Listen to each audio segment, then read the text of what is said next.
just when I think you couldn't possibly be any dumber, you go and do something like this. And totally redeem yourself! What's up, gardeners? Welcome to the green room. We've got a great show planned for you tonight, but first, I've got my eggplant flowers that just opened up. So today I'm gonna be hand pollinating. I've got my electric toothbrush. Let's go. This is my second time growing eggplant in the grow tent, and since we've got no pollinators in here, it is up to me to hand pollinate in order to get fruit. This is the little finger eggplant. I currently have it set up on a string trellis. It is doing super well. I've got some flowers that opened up today. We are going to work on hand pollinating with the electric toothbrush. I've also got my first eggplant that's starting to grow right there, which is really exciting. The goal is to transfer the pollen from the stamen to the stigma. A light breeze can achieve this as well, but using an electric toothbrush will ensure correct pollination and hopefully increase my yield. And that's how I pollinate my eggplant. Enjoy the show, everybody.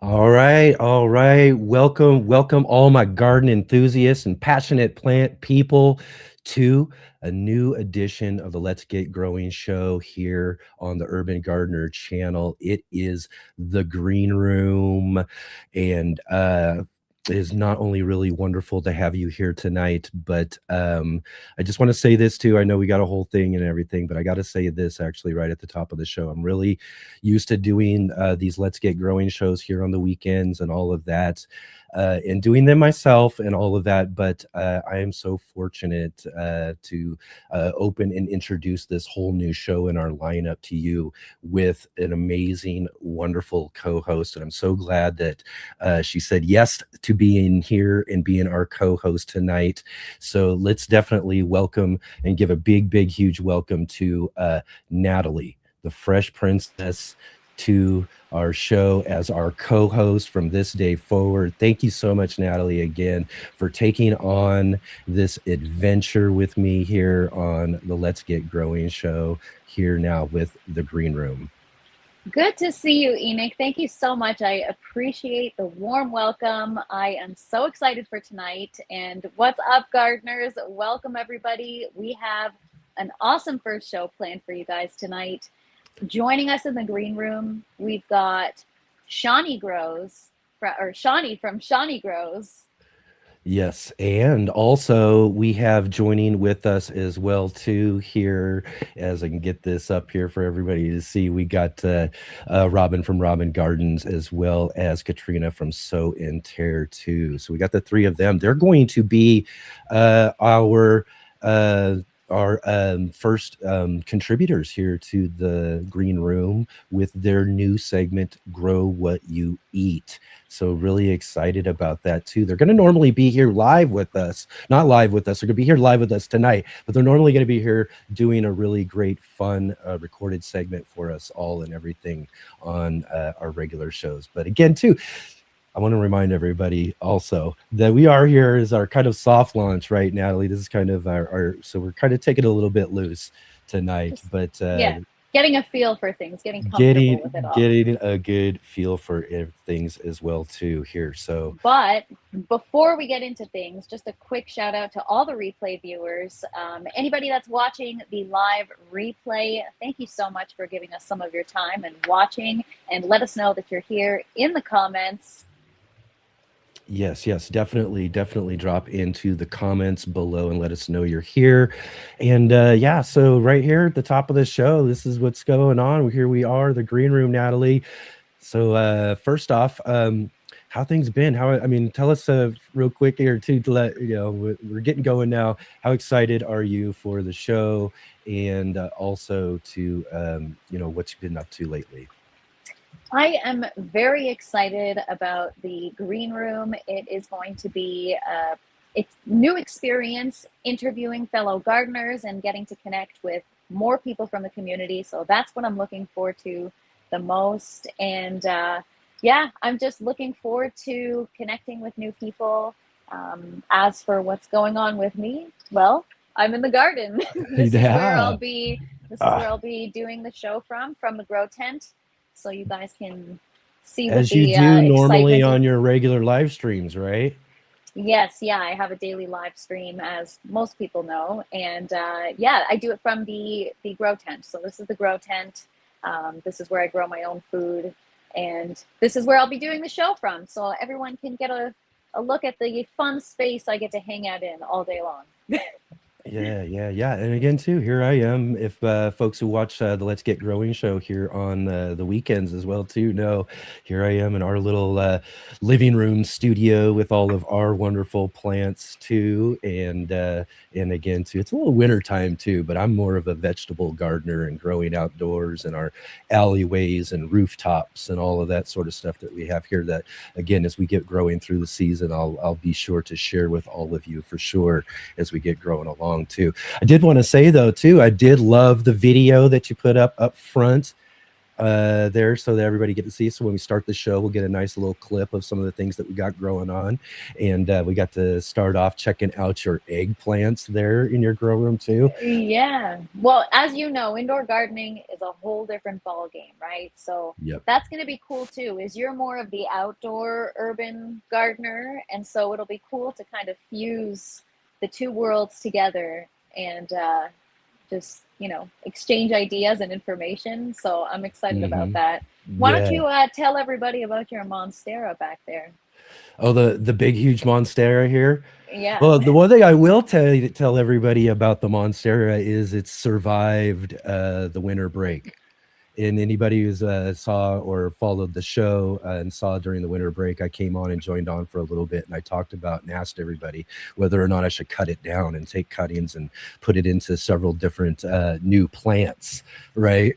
And I decided, no, it's still got a little bit more room, so I'm going to go ahead and let it grow a couple of more leaves before I do that. So maybe we'll do that later in the year or something like that. I'm not sure, but it is a really a big, beautiful backdrop as well too. So it's really So hard to give that up.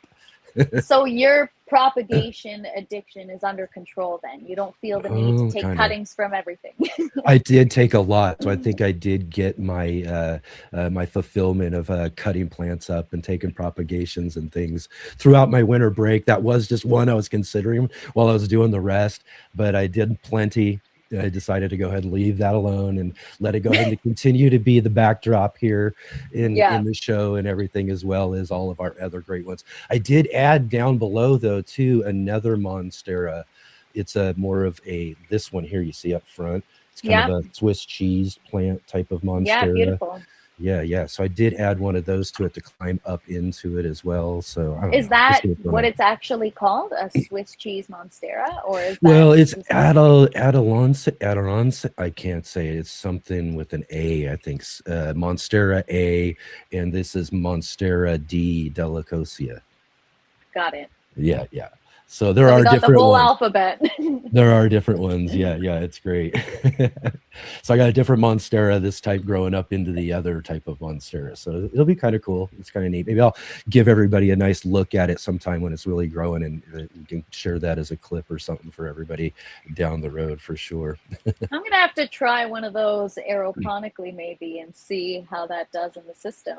Some house plants aeroponically, that would be Yeah, great. sure. Why Yeah, that would not? be I know a great. lot of people that do it and it works well. Yeah, yeah.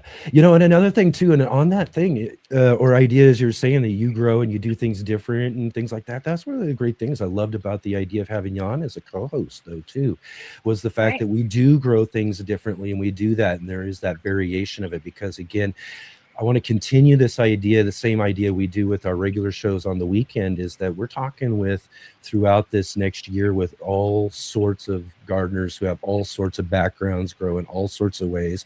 And maybe sometimes it might even be a gardeners necessarily. Maybe we'll talk to some beekeepers or some, other folks who grow different things as well or do different things, So, we're lots of variety, lots of cool things, lots of different ways of gardening and growing. We're all here to really learn some new stuff, right?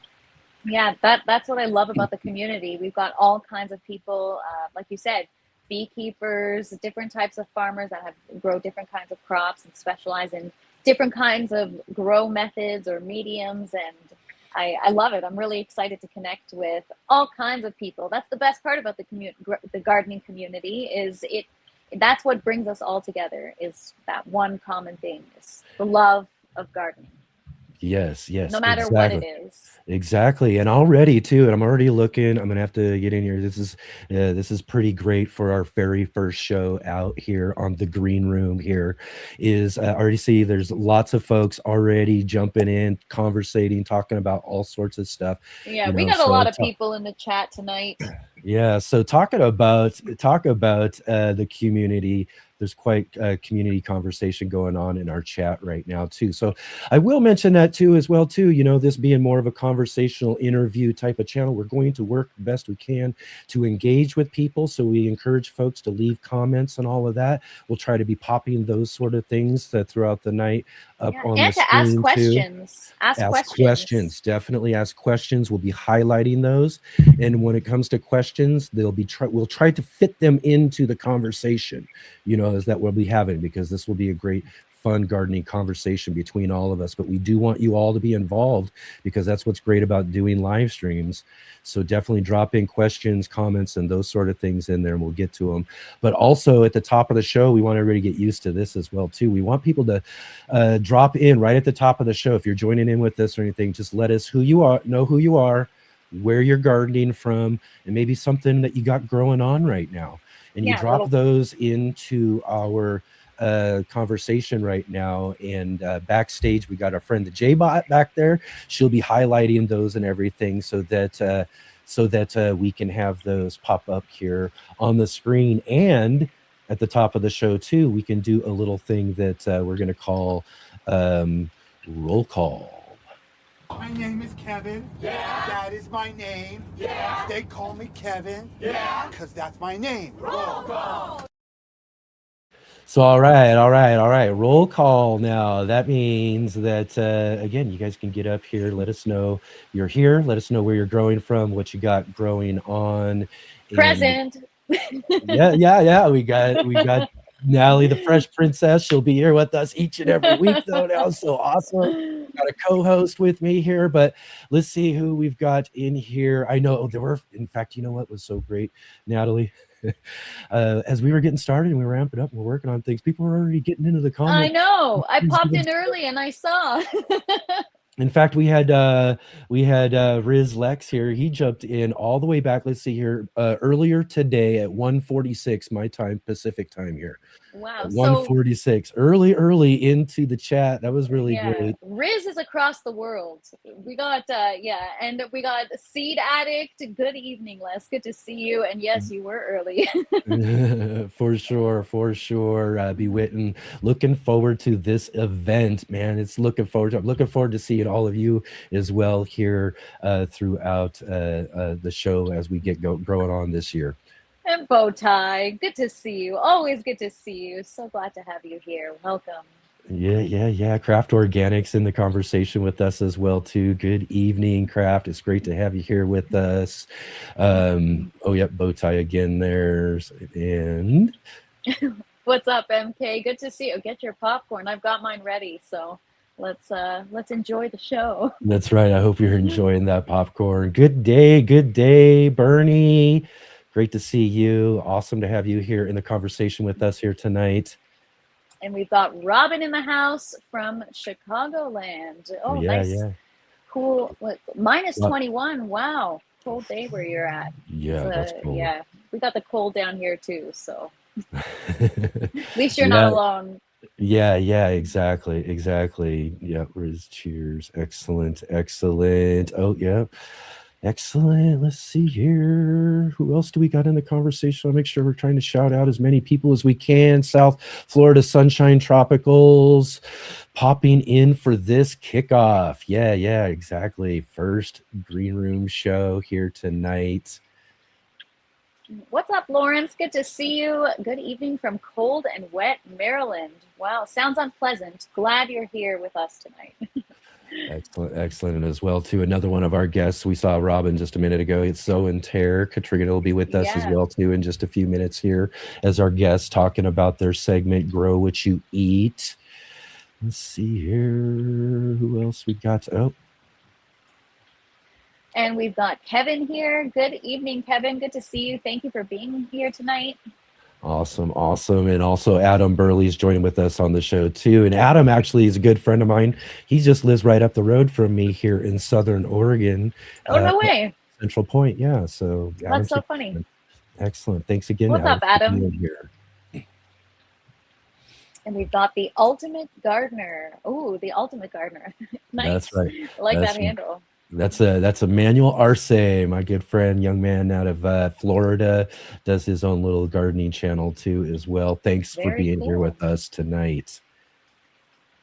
Mushroom Mark, awesome to have you here with us as well as Bohemian. Oh my gosh, my eyesight. Bohemian Herbology Naturals. Welcome. Good to see you. I knew you were going to have fun with that one. Yeah, like honestly, I just sometimes I can't really see well. Lots of folks here tonight. So great to see you all here with us tonight. I mean, we got to get through all of this. What's up? Yeah, we got to get through here tonight. Craft Organics again. Thanks for being here. Dusty Flats, good to see you. Happy Monday, everybody. And then we say hi to Crazy Life Homestead and Sam, good to see you. Happy you're here with us tonight. Happy Monday. Garden Gurus even, right on. Yeah, man. Wow. Excellent. Honored. South Florida Sunshine Tropicals. I've eaten Monstera fruit a couple of times. I haven't had one this one. I don't know. Maybe someday I could grow it under the right conditions, but those things got to be in the right conditions. But I hear the fruit are delicious. I had no idea that they produce fruit. That is, you learn something new every day. And there it is. I guess something like what, banana, pineapple, or something like that. You know, kind of a mix of those flavors. Oh, wow, very cool. Right on. Excellent. Let's see here. Did we say hi to Lawrence? Yeah, we said hi to Lawrence. Hydroponically in his basement garden. Oh, beautiful. Okay. Then let's say hi to Eddie from North Alabama checking in. What's up, Eddie? Good to see you. Yeah, we got Les, Seed Addict. Good to see you. Excellent. Les was I think the second one here. Oh, really? Oh, yes. Okay. Yeah, we got Mike, community. The Telephonator. Awesome. Happy Monday, Mike. Mushroom Marks, Farky. Awesome. -12 with wind chill here in Minnesota. Oh my gosh. Yeah. I think it's cold around here. Boy, oh boy. That is really, really cold. I know that's cold around where you're at too, right? Natalie. Yeah, it's freezing here. We got Turpopotamus. What's up? Good to see you. Thanks for hanging out. Awesome, everybody. Thank you so much for joining in with us here on our initial roll call of the Green Room show here. So again, thank you everybody for jumping in and hanging out with us tonight. This is just so wonderful, Natalie. Again, our first show. We're just kind of hanging out loose. We're calling this our soft launch, as you will, but we've got plenty of awesome things coming up here real soon. And we'll talk about those here just a little bit later on in the show, as we'll tell you what we got coming up on the show and all those sort of things towards the end of the show and everything as well too. But I think it's probably a good time right now to go ahead and take our first break, Natalie. We'll take our first break real quick. And then when we come back, let's welcome in our guests that we have, which are our segment contributors for Grow What You Eat tonight.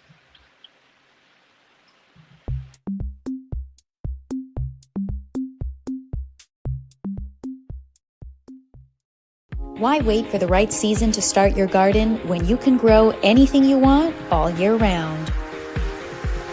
This is my indoor garden where I grow all of my own produce regardless of the season. Aeroponically grown food, pesticide-free, all organic. The mission is to inspire and educate others to do the same. Whether you're limited in space or not, an indoor garden can be your reality. Follow along as I explore all the ways to achieve a successful indoor garden.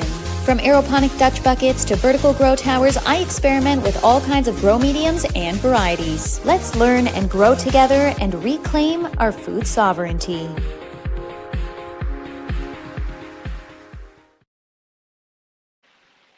All right, all right. Look at that. Yes, let's reclaim it, Natalie. That's awesome. Oh man, I'm telling you, what a great, great little grow room you've got. All those amazing things. Tell us just Yeah. a little real quick here before we move on. Tell us a little bit more about like what we're seeing right over your shoulder there. What do you got growing in there?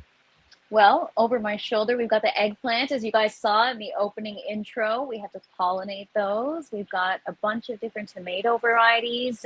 Each plant is its own heirloom variety. Actually, shout out to Seed Addict in the audience or viewing right now in the chat. He actually sent me the seeds for all these varieties. Oh, And then I've wonderful. got some peppers growing back there. And we just cleaned up the green grow tower. I had lettuce for several weeks being harvested. And yeah, this is in my basement. It's where I grow my own food. And it's more of a learning curve right now, learning experience. But Mhm. yeah, it's been a fun journey for sure. Yeah, yeah. Nothing better than growing your own. Oh, I'll tell you what, it's really great. And again, too, that's one of the things I think is so fantastic because, you think it's a grow tent, you're growing indoors, you're doing these things aeroponically, hydroponically, these sort of methods and everything. But look at what you just saw in that little promo of the sort of stuff that you're getting out of that. That is just amazing, the type of food. And I'm going to tell you this, too, though, the one advantage of having a system like that as well, too, is you can grow year round. I can grow all year round, and especially being in Canada, we only have 3 short growing months, so it's challenging to be. I mean, there's things that you can grow throughout the fall, like your garlic and stuff like that, or your brassicas that are more cool weather crops. But here, I get the opportunity to grow things like watermelon. It's challenging to grow watermelon in Canada because in 3 months you can't really get it to a proper harvestable size. I mean, you can, but it's tricky. The weather's unpredictable. So Yeah. indoors where it's at sometimes in a cold climate. Yeah, and that is was that kind of one of the reasons why you thought to maybe go in and do a system like this and all of that was because of certain conditions you would have to maybe garden in outdoors? Yeah, so the system, so indoor Hmm. gardening was going to happen regardless. The decision was between a greenhouse or a grow tent. The reason why I went with a grow tent is just to have it in the home rather than outside and having to deal with heaters and stuff. And then the systems, uh, I don't, no slight to soil gardening or anything like that. It's just it's efficient, it's quick. You save on a lot of nutrients and water because the plants only take what they need, and so it's a great way to grow indoors. Awesome, awesome, excellent, excellent. So real quick here before we get as well to this would be the part of the show. I gotta remember my timeline here, Natalie. But again, first show, first show. But anyways, Love I it. gotta let everybody know what we got growing on around here on the Let's Get Growing show this last weekend on the show, because this is again the 3-day weekend. The green room's in addition to our regular Saturday show that we do on Saturday, of course, and our Sunday edition of the show. And back on Saturday, we had with us Bevan Cohen from Small House Farm was with us here. Bevan's a good friend of ours, good friend of mine. I've known him for several years, but he also hosts the podcast Seeds and Weeds, as well as we got to meet Corey from the Green Bay Gardener. Corey has his kitchen window behind him is the Green Bay Packers stadium. Oh, How cool is wow. that? Yeah, yeah, it's all in the background and everything like that. I thought that was really cool. I And thought you were going to say he has an herb garden in his it window, is back not a behind, whole down on football the team. ground, but across the street and then Oh, behind him is, yeah, wow. it's really cool. Beautiful. So yeah, if you want to see that, you want to meet and check out Corey from the Green Bay Gardener, go check him out on our Saturday show, as well as our Sunday edition of the show. These shows are at 11 a.m. Pacific time, 2 p.m. Eastern on Saturday and Sunday. But this Sunday was the third Sunday. And on the third Sunday, we do what is our monthly gardening book club. And that is my one and only other co-host I have. But my good friend, Mr. MBC, joins us to do our book club on the third Sunday of each month. And yesterday we had on the show with us Sam Kaufman He's the author of Survival Gardening. It's Grow Your Own Emergency Food Supply from Seed to Root Cellar. And I'm telling you, what an interesting. You got to kind of wait there. He does get and come on to the show. He had some technical difficulties. He was very out there somewhere and all that. But we just finally get him on. Really interesting, really great conversation. Because we talked about, even you talked about with your promo about, we're looking at food, obviously we're looking at, how our food is grown and all that sort of stuff. But he's really put some emphasis on like, survival gardening. This is what, like, if you had no other choice, this is what it takes to get going and get gardening. I mean, those are skills that you'd want to know, just in case. It's always good to know how to grow something. So yeah, he's definitely got to check that out. Beret, Army medic, and herbal medic as well too, and all of that sort of stuff. So he's got some real background on taking care of and doing some things like that. So wow, yeah, valuable life skills for sure. All right. So that's what we had growing on here on the Let's Get Growing show over the weekend. So, all right. So this will be the time where we would be bringing in our guests. What I'm going to do to, again, Luce here, we got to get a little guest promo or something. We'll have that. So we'll definitely know exactly what it is. But let's go ahead and bring in our guests for tonight. Yeah. So tonight, joining us on the green room, we've got Shawnee from Shawnee Grows. Oh, I better get our, or wait, we need this one tonight. We need this one tonight. Is this the one? There we Okay. go. We got, good evening. Yes. Shawnee from Shawnee Grows. We also have with us Robin from Robin Gardens. And we also have... We've got Katrina from Sow and Tear. Good to see you all. Excellent. We've got you three on the show with us tonight because, when I thought of doing a new show and putting it together, I was like, man, we need to put together another one of those really cool segments like we do on our Sunday show, because we got a segment on the Sunday show called In the Garden. And so I kind of asked you three to join in with all of us and the team and put together a really fun segment called Grow What You Eat. Right. So that's really awesome of you guys to do that. We'll talk about that here in just a minute or two, but let's go ahead. Thank you, ladies, so much for being here with us tonight for our first show. I'm so excited. Why don't you ladies take the floor, introduce us or introduce yourselves. Why don't we start with Shawnee? I am a gardener in Minnesota Zone 5A, which is the new thing that we're doing with the zones. Zones, that's right. Yeah. New information, new zones. So I've been gardening for 7 years now, and my garden is actually at a property where I do not live. I am traveling 15 minutes to go there. So that means, I have to have my clipboard ready, and I have to have my tools set and my plan in motion and have the seeds in the caddy ready to go. Wow. Awesome. You travel to go to your garden. That's so interesting. It's really different. I'll have more questions about that. Yeah, we'll definitely have to circle back around on that for sure. It's really great. And how about next up, let's hear what you got growing on there. Robin, tell us a little bit about yourself. Well, hi, I'm Robin, and my channel's Robin Gardens, and I am in the northwest suburbs of Chicago. I garden in raised beds mostly. I have stone beds and birdies beds, but I also have things in the ground as well. I've been gardening for decades,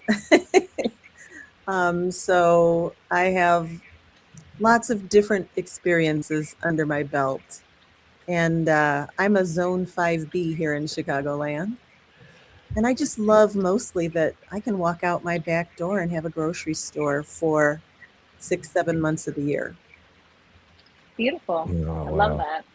Thank you for that. And Katrina, take it away. Yeah, I'm Katrina from Sow and Tear, and I have a kind of a different experience.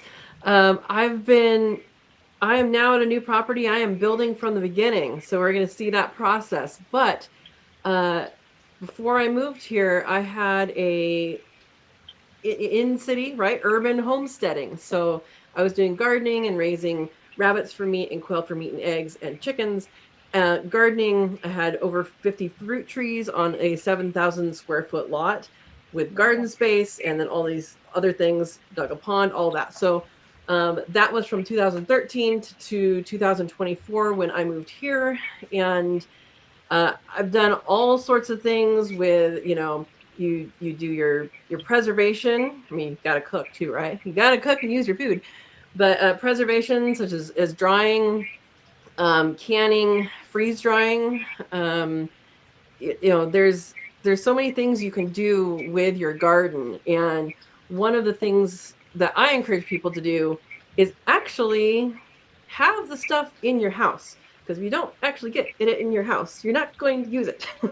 And one of the things that I like to do when I go to a party or something is I bring an edible bouquet. So it's pretty cool to do that, and it's pretty cool to have a bouquet of herbs in your kitchen, so you don't have to go out and go, oh, I forgot to grab this one little thing out there. You already have your small little bunch, which is great. But yeah, so now I'm on almost 70 acres.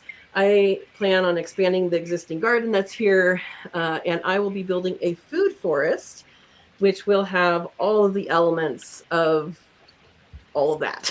Food, animals, all of that. So we're going big, and yeah. So I have a lot of plans, and a lot of plans that are based on some experience doing it small scale in the urban setting. Awesome. Let me know when it's ready, and I'll be there for a tour. Sounds amazing. Well, that's not fair. You gotta dig a few holes. Yeah, I'll it do the does. work. I'll earn my keep. Right on. Excellent. Again, like I was saying, we brought you three together again to do a segment, and I've already seen people put in the comments talking about surrounded by ladies. Look at all these awesome ladies I've got around me. But I was also saying too, I've noticed, and it just worked out this way and didn't even think about it at all.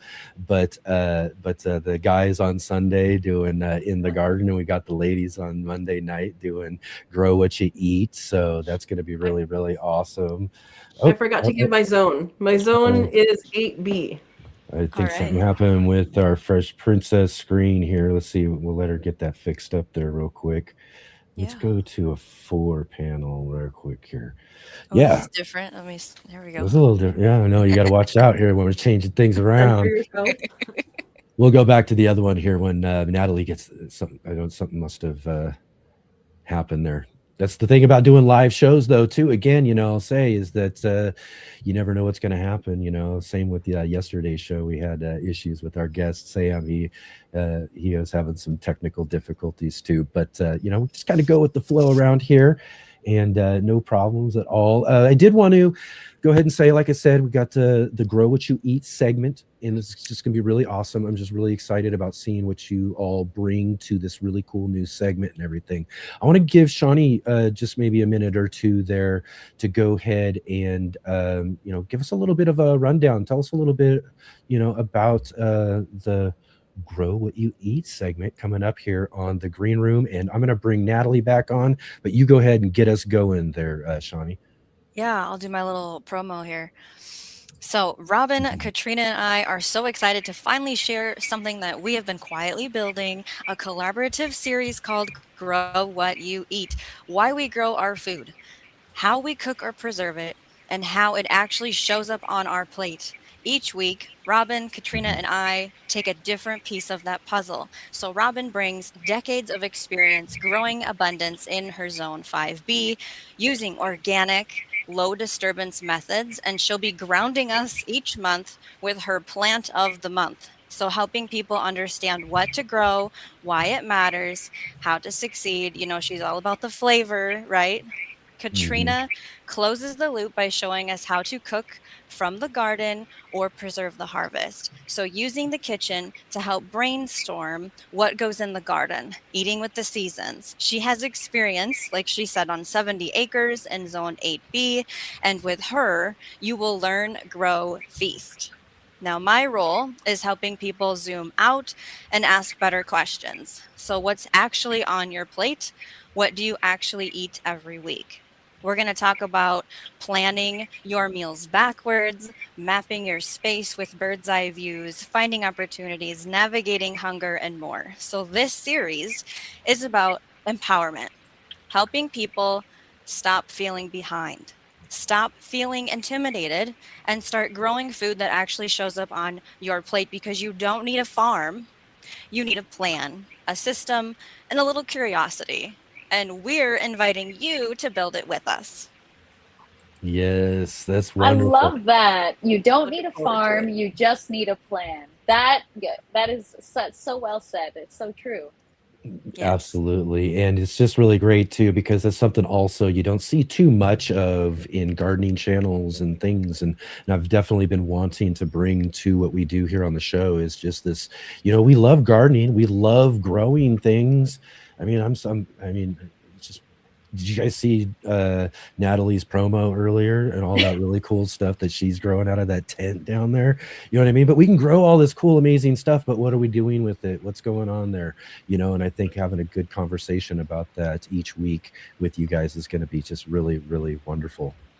Yeah, and Absolutely. to Katrina's point, you mentioned that if you don't pick it and you don't have it in your home, it's Hmm. out of sight, out of mind. You're not consuming it. And it's the same thing, even though I have the garden in the home, it's the same thing. If I don't harvest it and bring it into the kitchen, it's not getting consumed. So I love that you guys are covering all aspects of planning and growing and harvesting, preserving. That's the full spectrum of how it all works, right? Really shows people. Absolutely. Another Yeah. part of that too is even if you don't have a garden, you can grow inside like you are.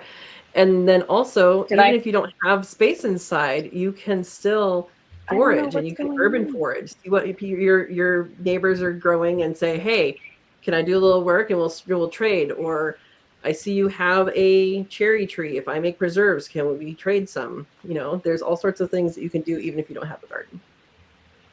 Oh, I think, yeah. Oh, a few little technical issues again. That's all. Oh, no, there she is. Okay, back Am again. I Back back? again. Okay. I don't. Let's You get know back in. what? I don't know if it's the. I don't know if it's the internet or what's going on. I have full connection, so it's just the screens go black. All your screens go black, and then I can't hear anything. I Oh, don't know. wow. Very Is it odd. just going off and on?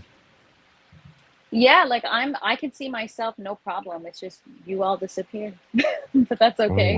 wow. We'll iron it out. But my Maybe a Wi-Fi little is occasion. working, everything's good. So Yeah. Okay. Right on. Some people in the Excellent. comments are saying there's a solar storm going on right now, so that could be affecting you. Ooh. Solar Oh, storm, huh? I don't know if maybe it could be the grow tent. The tent, yeah, that as well. But we'll just Um, go along with it. See, as long yeah, as no, everything sorry, goes, no yeah. big problem. We'll just roll along here. Hey, Robin, tell us a little bit more about, uh, or I'm sorry, tell us a little bit more about what you got coming up here with the what you're going to bring to the Grow What You Eat segment. Well, my segment is the plant of the month. And so I will highlight something that I love to grow that has good flavor. It's already been tested in my garden. I write an article every month for the Door County Seed Library's CD Inspiration newsletter that blasts out to about 1,500 people. So I'll probably tap into that since I'm doing that already. But yeah, you can bank on the fact that somebody's grown it and knows that this is an awesome, flavorful variety to add to your garden. So, is there a list of criteria that goes into selecting the plant of the month, or is it just something that you have experience with growing that you enjoy? It's totally left up to me, something that I enjoy growing. So so far it's been very well received. So I love that. yeah, I'm excited to bring it to the green room. Yeah, we're very excited. it'll be interesting. Maybe that's I'll be able to take notes. I'm going to be starting the outdoor garden as well, so it'll be fun to follow along. Yeah, yeah. Well, Yeah, and Katrina, oh, I'm sometimes sorry, when go we, ahead, Rob. that's okay. Sometimes when we talk, Shawnee always goes, Robin, you know all the varieties. Well, She it's knows I the think names you of do. I everything. think you do, really. Yeah. I it's can important to me second that. because, yeah, it's not just chard, right? There are lots of different kinds of chard. And a very popular one Mhm. is the rainbow chard. And honestly, I don't think that one's very flavorful. I mean, it's okay if you cut it as a baby green and have it in salad, but if you let it get bigger, I don't find it that flavorful. Right. So variety makes a difference is what So I you'll be highlighting those varieties that maybe some people may not necessarily Mhm. know about. They may not be the popular choice, but maybe the most flavorful choice. correct.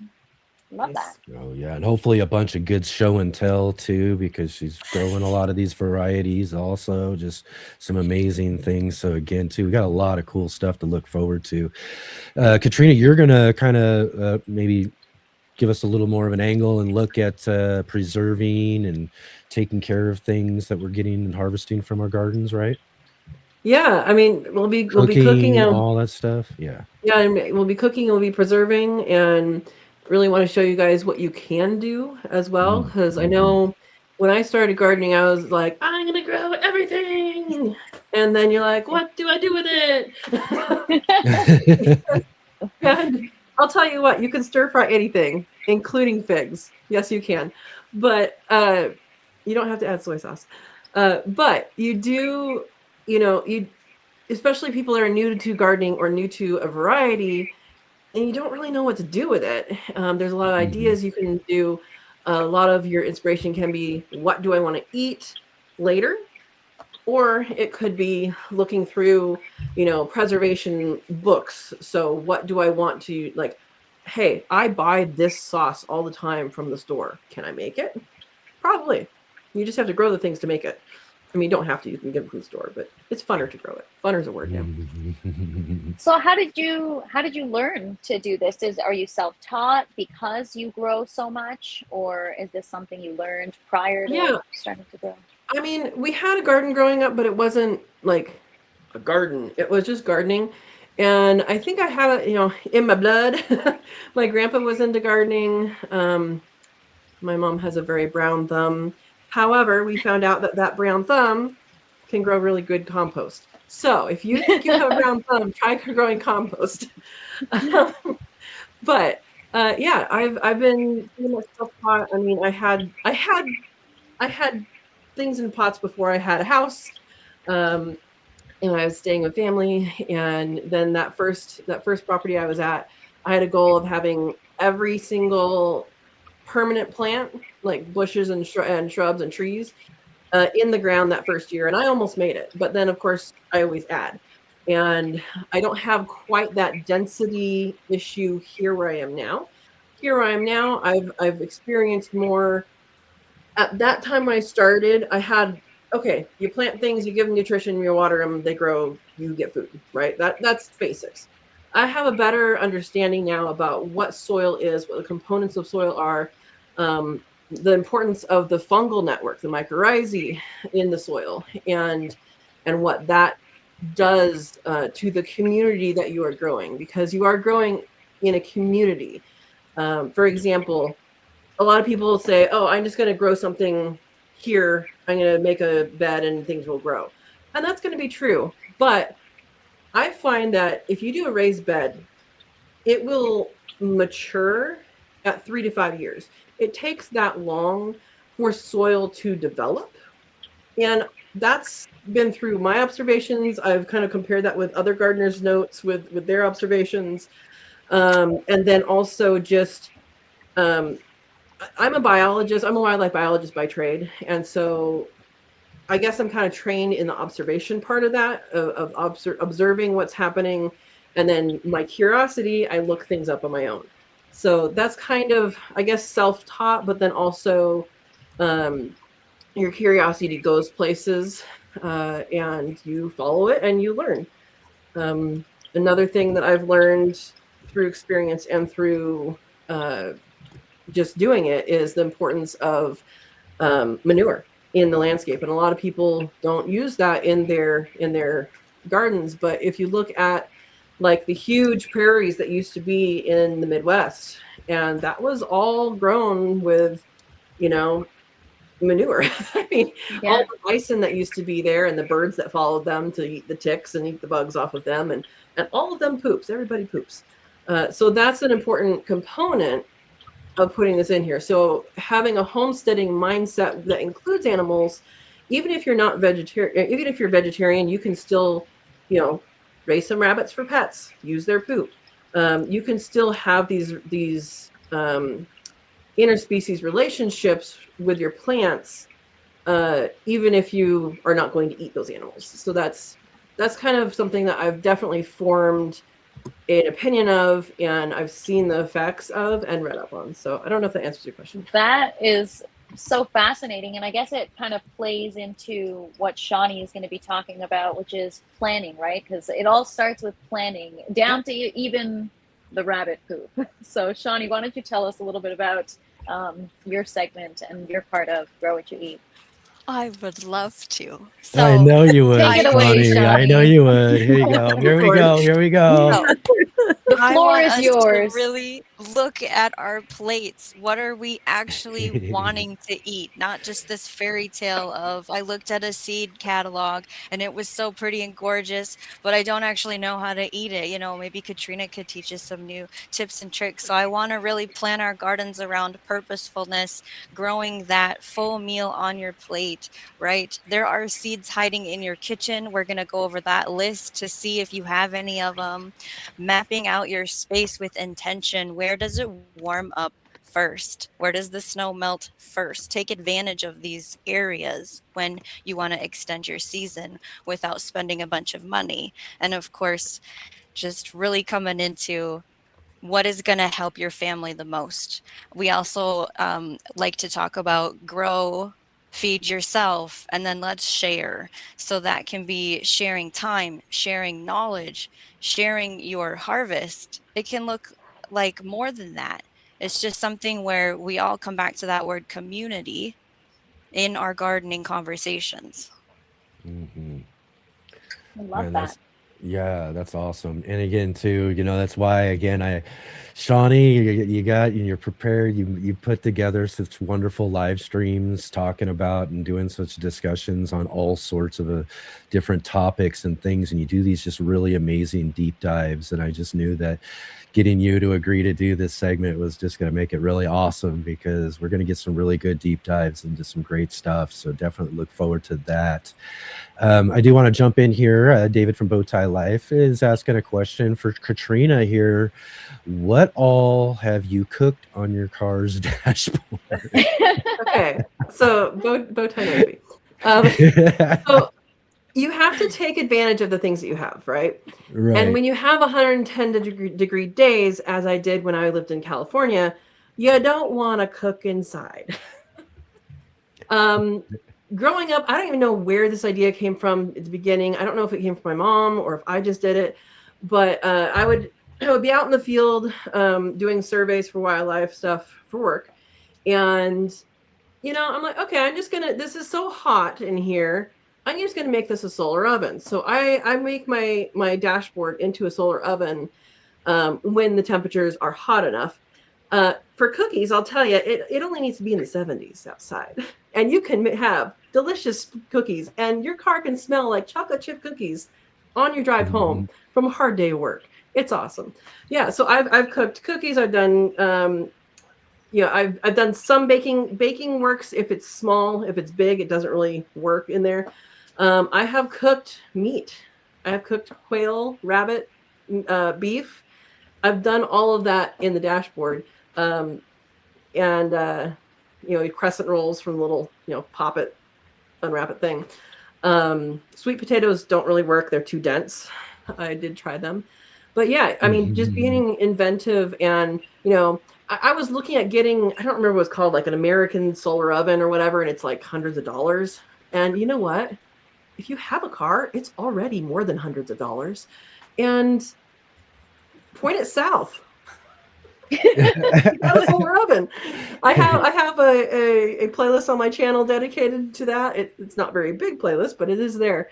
So yeah, I think what Bowtie is wanting, he wants to see the ridiculousness of it. But it also is, if you are in an area and it gets warm, I mean, there's a reason why you don't leave living beings in your car. And it is hot enough to cook, and if it's hot enough to cook, let's use that for good use. It goes in our renewable energy. Yeah, so hopefully that answers the question. Yeah, absolutely. What a creative way to cook your food. That Yeah. is awesome. Yeah. Right on, right on. Excellent. Well, let's dig in a little bit more. We've talked about this, this really cool, awesome segment. This is going to be great. We're going to look forward to what you all bring to it. I can't wait to see. We're going to get started up this next week.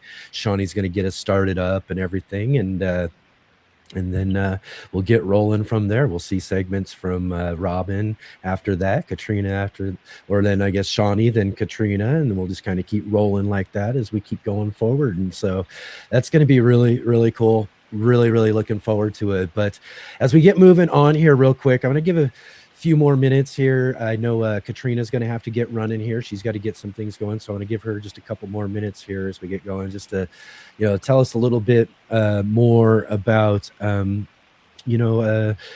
just kind of yourself and what, in fact, I kind of want to know a little bit, because we're all kind of creators here. What was it that really kind of inspired you to start your Sow and Tear channel?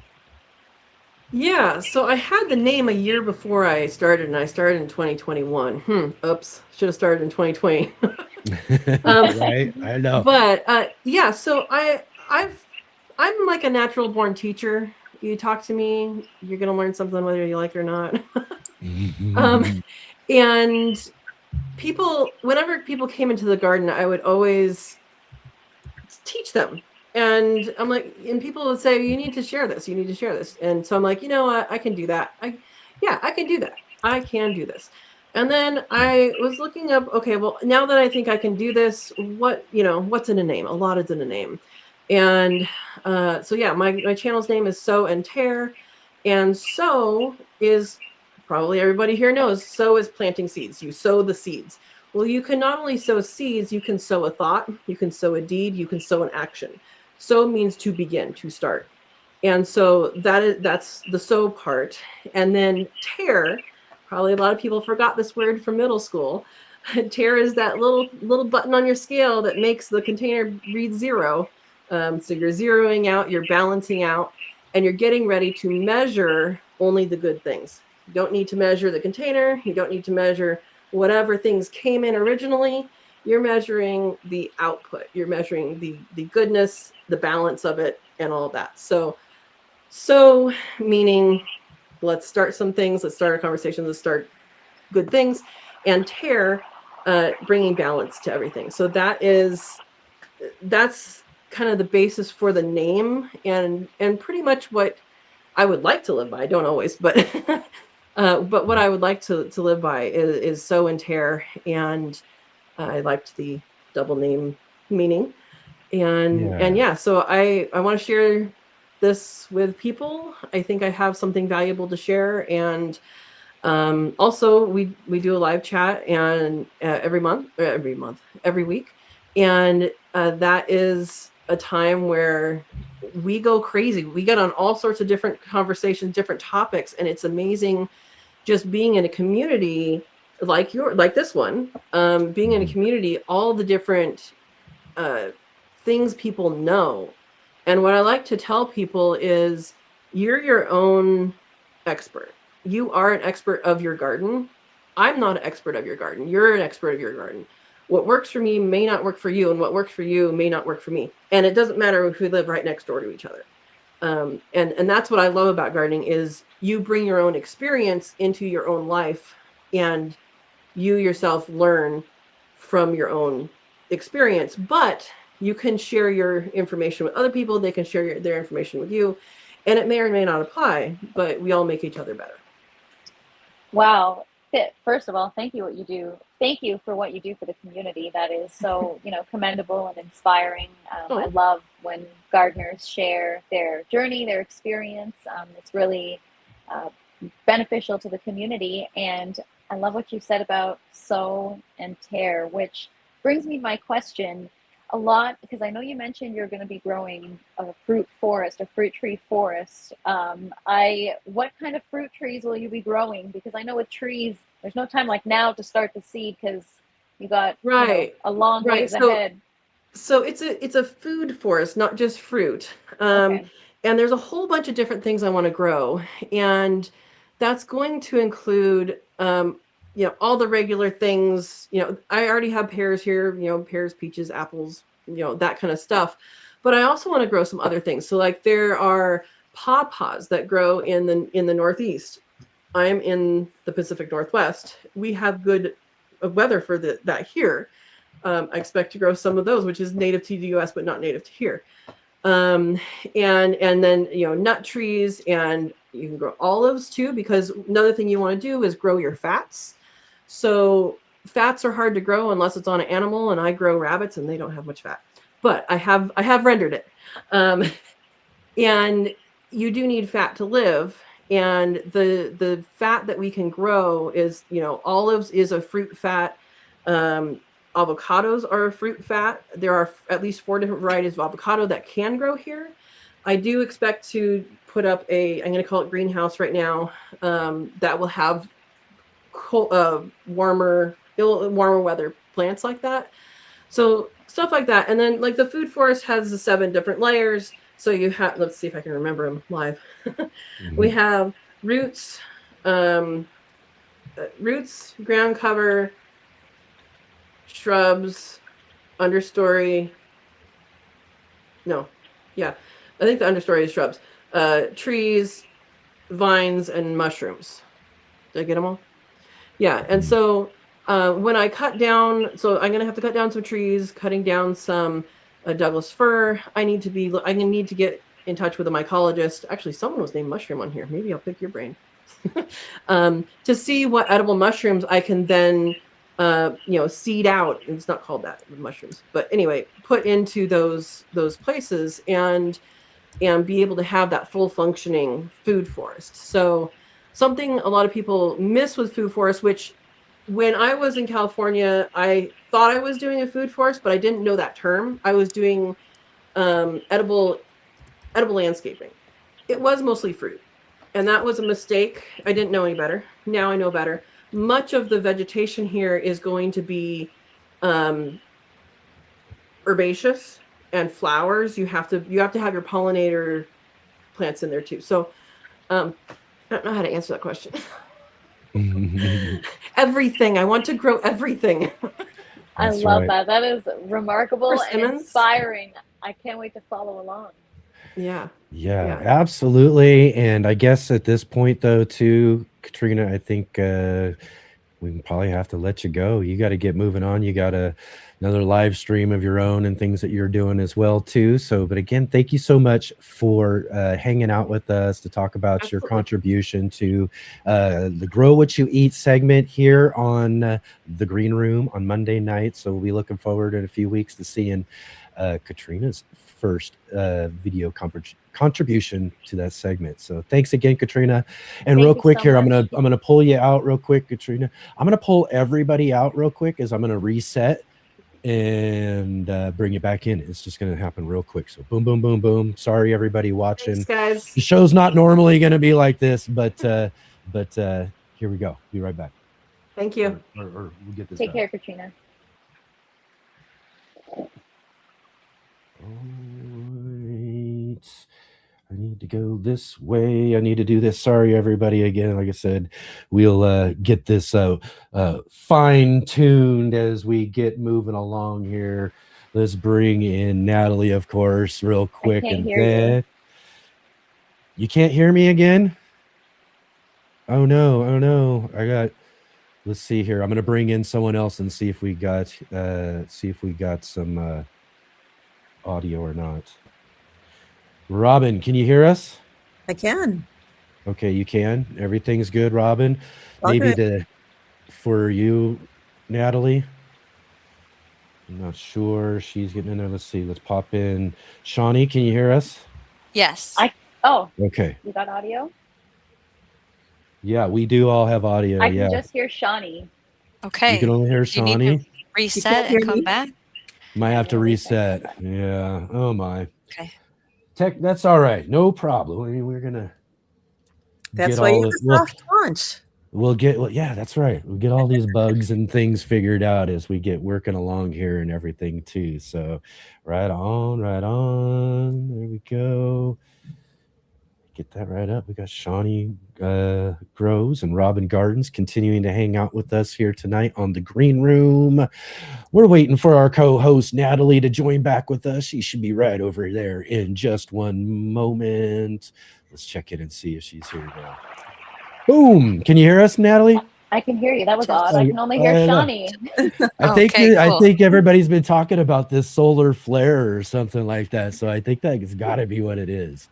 You're just a major victim. You're right up there, real north up in Canada, just getting hit by the northern lights and solar issues, and that's what we'll go with. Yeah, I don't think that's the case. No, we're gonna go with it. We're gonna go with it. So we're gonna roll with it. Anyways, I apologize.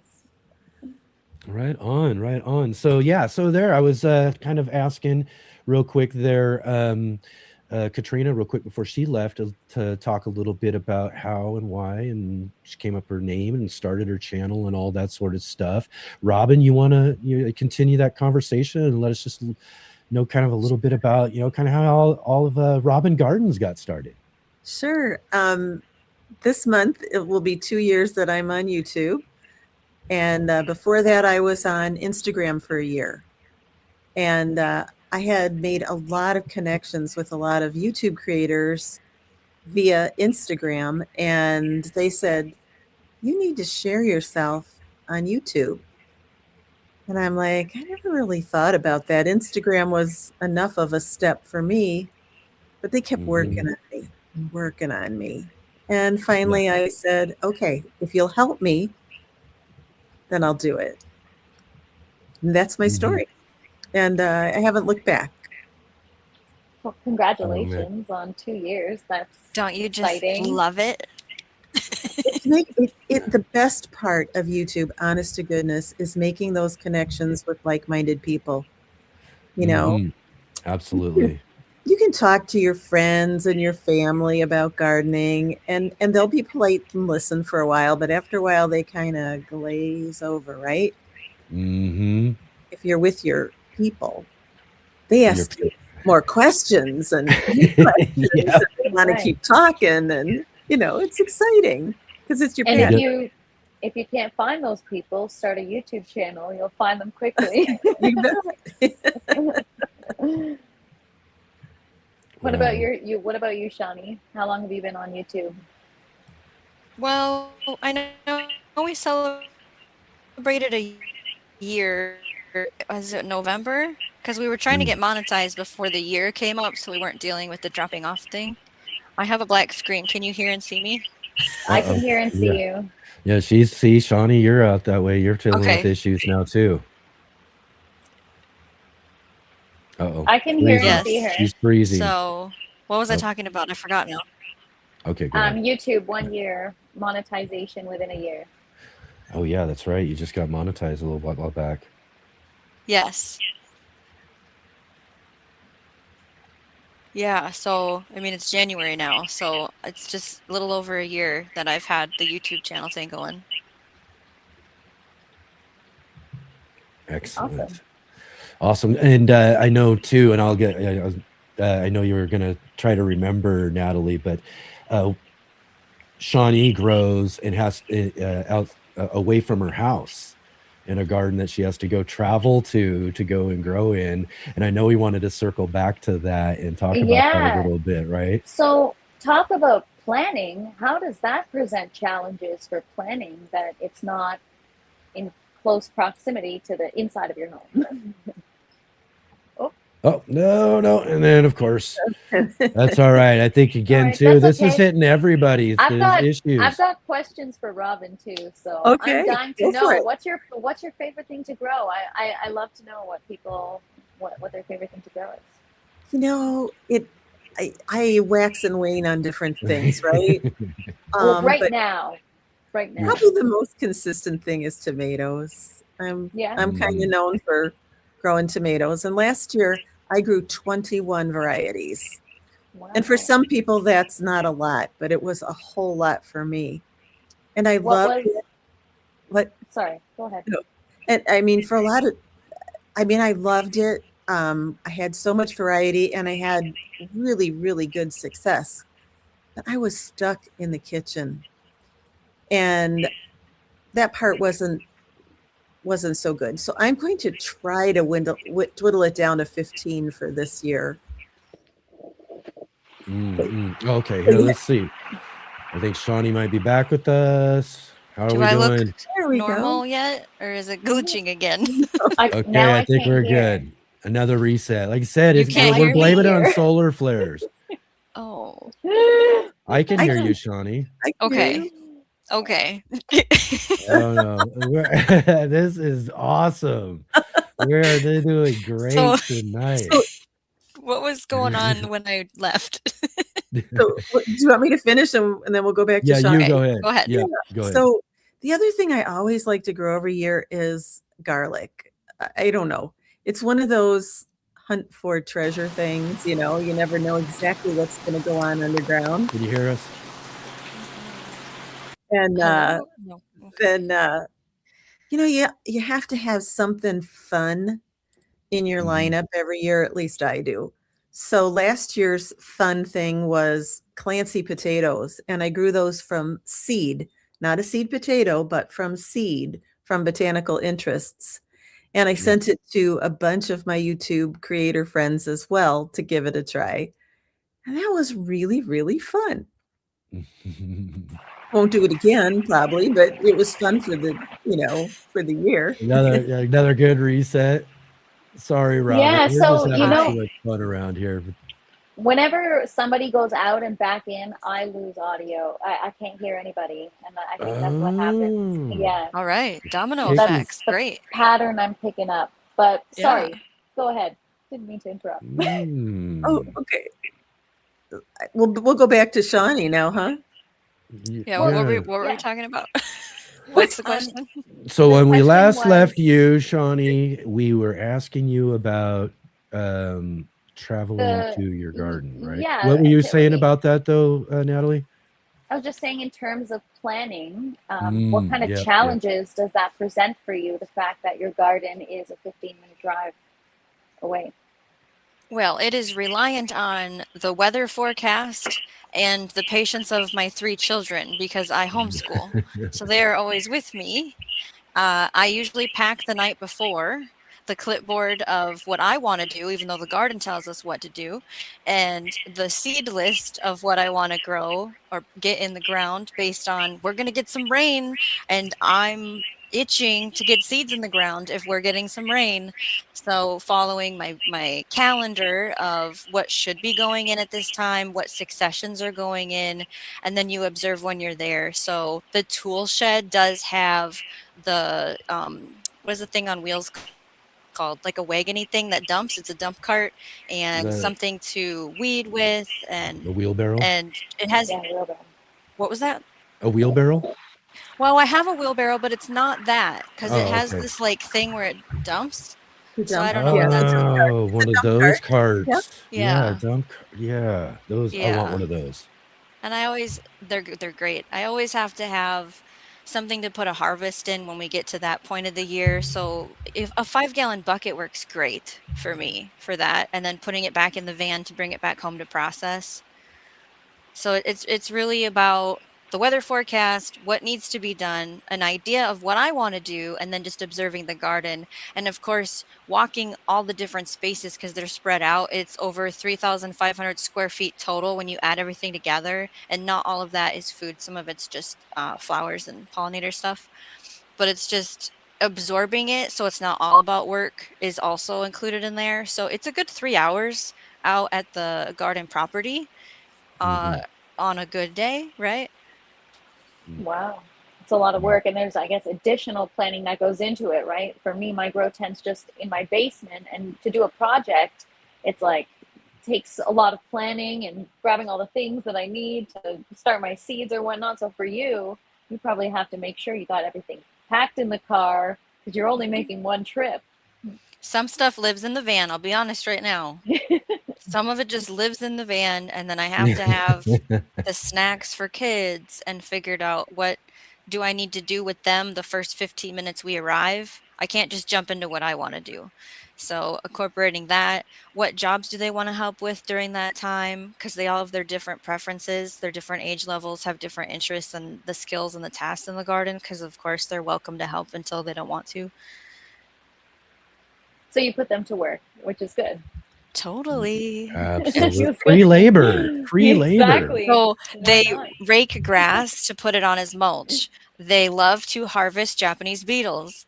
Some of them love planting seeds, and some of them love just picking cucumbers and stuff. So Awesome. That's great that they also learn at such a young age, right? So they'll get to get into that as they get older and they get experience right from the get-go, which is, I've loved perfect. watching them grow with me. That has been one of those lessons of patience, the patience of teaching the skill to each level, because they were on the front of me where you baby wear since the beginning. I had gardens. When I became a mother, something went, hey, we're going to grow food now.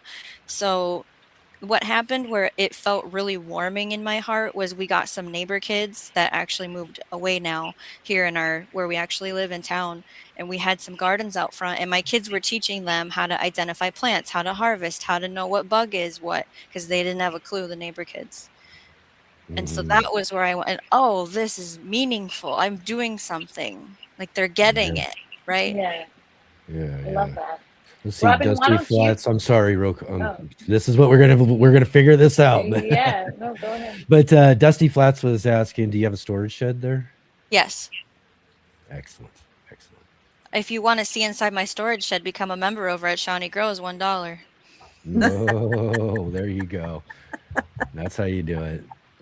Reel them in, reel them in, reel them in. So Shawnee was telling us a little bit about how when she became a mom, she decided, okay, I'm going to start a garden, grow my own food. What made you start? Tell us about your first garden, Robin, and what made you start gardening? Okay, my first garden was at the first house. I was about 23. I was teaching at that point, and I had about a 10 by 15 area that we dug up. And of course, I did it in rows, and I got the plants from the big box store or a nursery. And I was hooked. I also had a lot of perennial flowers and things around the yard as well. And because I was teaching, I was home at a reasonable hour and I had time. Then I went into insurance, and 5 years later, we moved into this house, which has almost a half an acre, mostly backyard. And I was climbing the corporate ladder and working probably 60 hours a week, a lot. And I mostly just had flowers for a lot of years. A tomato or something here and there, but not heavy into the veg until, maybe 20 years ago.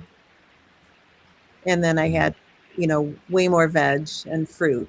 And I was hooked, and I was going to figure out how to have time for it no matter what. The addiction is real, that's for sure. Oh, yeah. Oh, yeah. We all know it. So, we all know it. What are you doing now in the winter, Robin? Are you growing? Do you have indoor plants, or are you? Well, because for those who don't know, I fractured my shoulder. Oh, right. So I'm pretty limited. But in the winter, I normally have microgreens to kind of scratch the itch. Yeah. I'll get those started this week because I have to also get some things like onions and so forth going in the next week or so. The house plants, we all have house plants, right? They get loved Mhm. and brought back to life in the winter, and then they get neglected all summer long. It's the way it goes. Yeah. That's right. That's right. What microgreens are you starting, Robin? Well, that's My just my favorite. next question real Oh, quick okay. here. So let's Yeah, get in. We my got a question in the comments here. Serena was just asking just a little bit ago here. Is yes, anyone on the panel besides Robin growing microgreens? So she must know you're growing microgreens. We're going to yes, include yes, you, Robin, of course. Yeah. yeah. But and if so, what methods are you using to grow your microgreens? So let's go ahead and just start with Robin. Okay, so my favorite is the little hemp mats. You can buy them off of the Big A, Yeah. and it's the cleanest because you don't have to deal with the soil, and it works really well for everything. Um, I mean, I've done everything else. Yeah, I mean, and you can use a few layers of paper towel even. Uh, but my favorite thing is arugula. It's so fast, 24, Oh. 48 hours, bam, you've got starts going on, and they taste good. Well, you like I- spice. Yeah, I Mhm. was gonna say spicy. Yeah, a little bit of spice, add it to a sandwich, a wrap, on top of an omelet. Do you No, do there's radish? Oh, radishes are awesome. Yeah, Yeah, especially radish is so good. I have so many radishes because I'm a little bit of a radish addict that, when the seeds start to come close to their end life, that's when they become microgreens. And the brassicas that are at the bottom of the box, they become microgreens.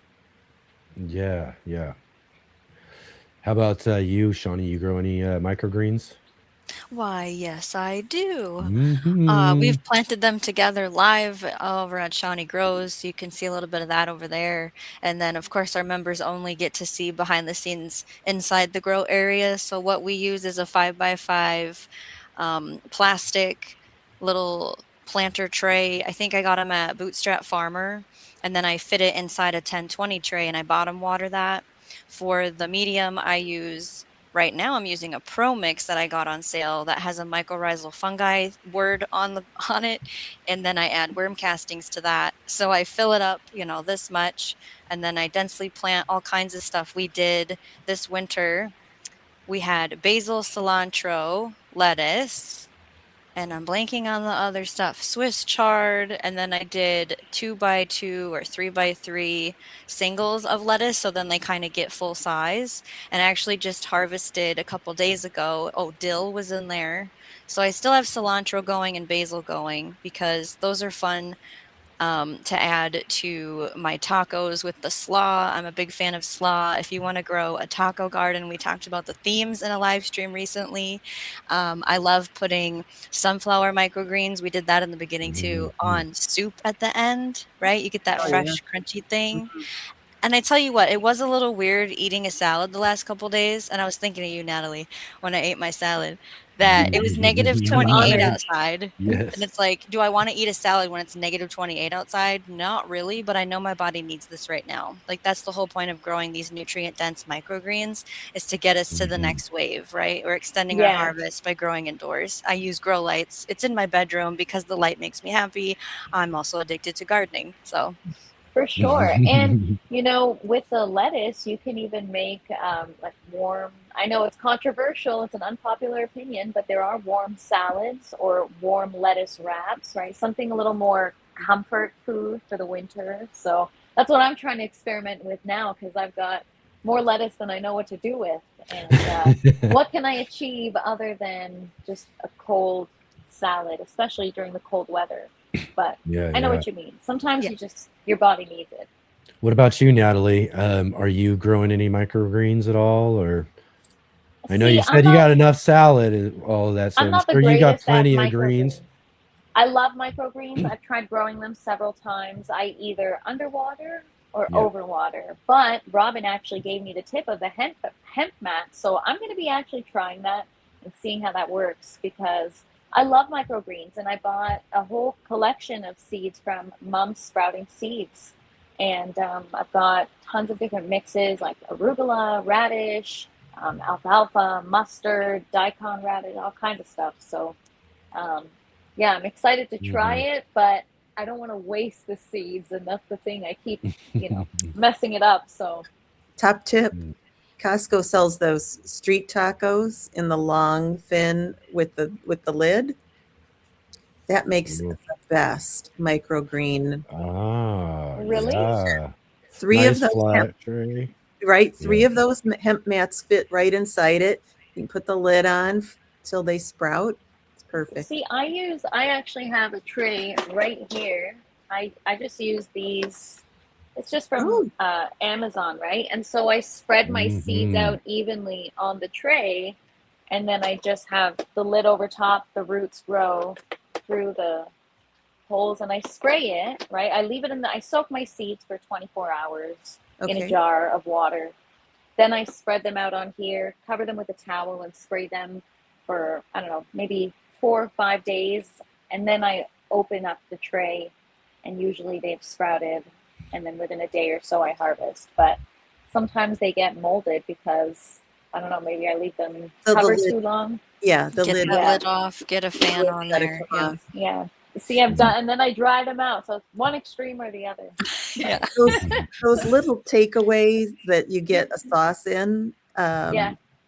From a takeaway, a cotton makeup round fits in the bottom of that, and you can sprout microgreens in the little round takeaway on a cotton pad. Oh, brilliant. And it makes a one-person serving. It's great. I love to do that. I'm gonna do that. I love to do that when, we're planning, because we go between a place here and up in Wisconsin a lot. And I like to do that when we're between, nice, because it's a small commitment, right? I love that. And it also, like you said, scratches the itch of, starting some seeds and growing something when you're on the go and busy with life. Or, just winter time too. And that's for me, the situation, a lot of times I like to take a big outdoor garden break during the winter time, but I still have my light station. I can't just reach over like you, Natalie, but I got my trays just right over here off camera. And I haven't had a chance quite yet, but it's been my goal now after getting the show going and all the work we've been doing to get this all launched up, that this next week I'm going to get my first batch of winter microgreens finally going. So it is a part of my goal. So I'm glad microgreens came up tonight to kind of remind me a little bit that that's what I need to be thinking about this next week as we get them started up. But I got my own little system that I use, which is kind of just like a little smaller version of a system I learned from Mark Roche Colbert, Mr. NBC, who joins with us on In the Garden on Sundays. And he has this kind of little wood tray thing on a flat cookie sheet, right? And you just take a little 1x1 wood and make a little thing that sets in it. We fill it with just a little bit of soil, and we can water just from the side, so it waters up into the tray and everything, and works wonderful. And I've been doing it for years, since I learned it from him many years ago too. So yeah, wintertime, it's the wintertime greens, that sort of stuff. I do have a little tent. You can't see that as well off screen here as well too, but mine's only like a little 4x4 tent, so I can't get a big old setup and system going on like Natalie's got over there and everything I don't to have grow all that problem. lettuce and everything and stuff. But I can get me a bunch of microgreens going on a little light station I got though too.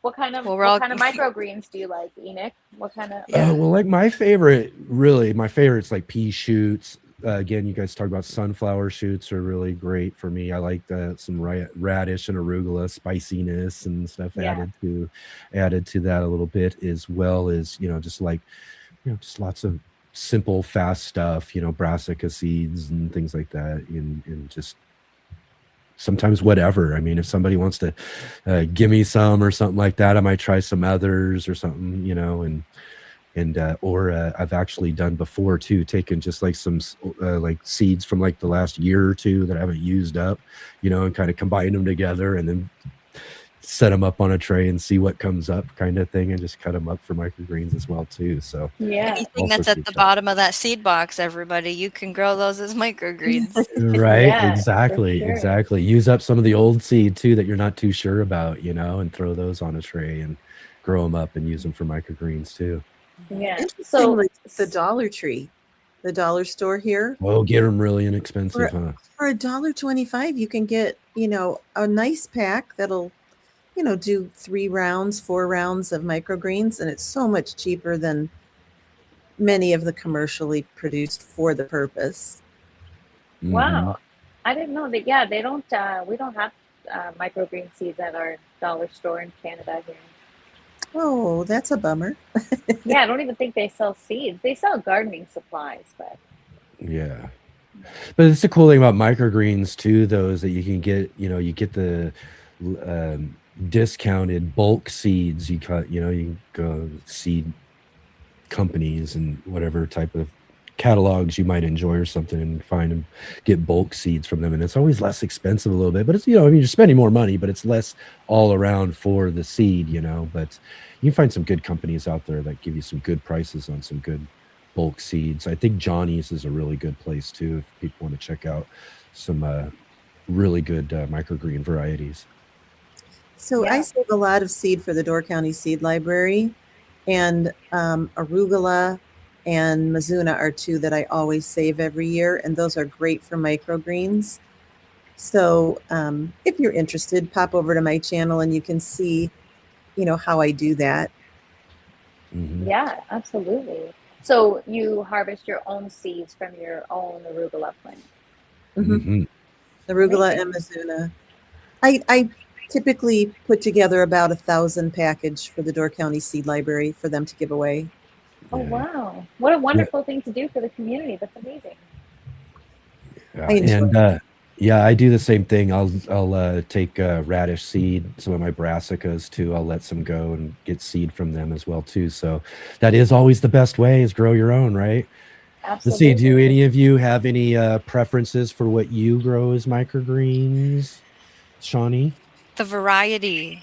I don't want Yeah. just one thing. I want a variety, and I want them to be coming into harvest at different Yeah. times. So I Yeah. don't have a preference for one. I want a diverse selection. Love that. Mhm. Speaking of preference, before somebody got, I don't know, before somebody got disconnected, Robin was mentioning that she grew 20 varieties of tomatoes. Out of those varieties, what was your favorite during that grow? What was your favorite variety? Mm. At the top of the list was chocolate cherry, lucid gem, Dr. White Cheese yellow, and maybe the purple heart dwarf.